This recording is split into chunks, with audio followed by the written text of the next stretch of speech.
অস্বস্তিকর প্রশ্নে ক্ষুব্ধ প্রতিক্রিয়া জানানো মার্কিন প্রেসিডেন্ট ডোনাল্ড ট্রাম্পের জন্য নতুন কিছু নয়। তবে সর্বশেষ এক ঘটনায় এক নারী সাংবাদিককে অপমানজনক ভাষায় সম্বোধন করে তিনি আবারও ব্যাপক সমালোচনার জন্ম দিয়েছেন।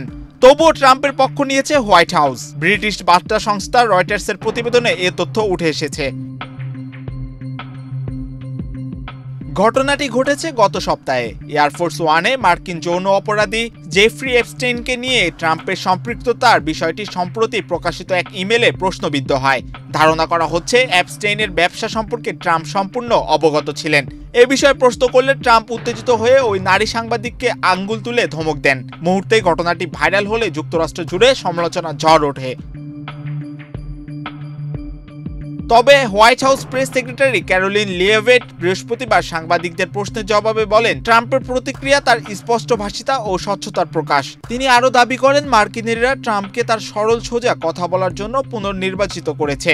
সাংবাদিকদের উচিত তার সংবাদ উন্মুক্ততাকে মূল্যায়ন করা। লিয়েভেট বলেন, ট্রাম্প মিথ্যা বা বিভ্রান্তিকর খবর দেখলে তা চিহ্নিত করেন এবং ভুল তথ্য পরিবেশনে সাংবাদিকদের উপর ক্ষুব্ধ হন। তবে প্রশ্নকারী সাংবাদিক কোন ভুলে তথ্য দিয়েছেন এ বিষয়ে তিনি কিছুই ব্যাখ্যা করেননি। এই ঘটনার পরদিন মঙ্গলবার ওভাল অফিসে ট্রাম্প আরেক নারী সাংবাদিককে এক ভয়ঙ্কর মানুষ বলে কটাক্ষ করেন।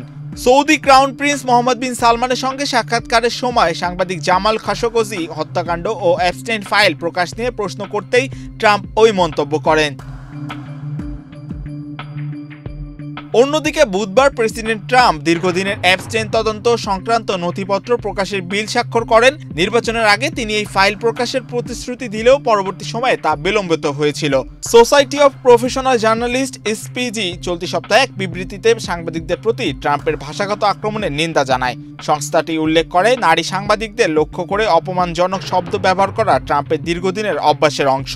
নির্বাহী পরিচালক ক্যারোলিন হেনরি বলেন, প্রেসিডেন্টের কাছ থেকে সাংবাদিকদের সমর্থন পাওয়ার প্রত্যাশা কেউ করে না, কিন্তু নারী সাংবাদিকদের অপমান করা কোনোভাবেই গ্রহণযোগ্য নয়।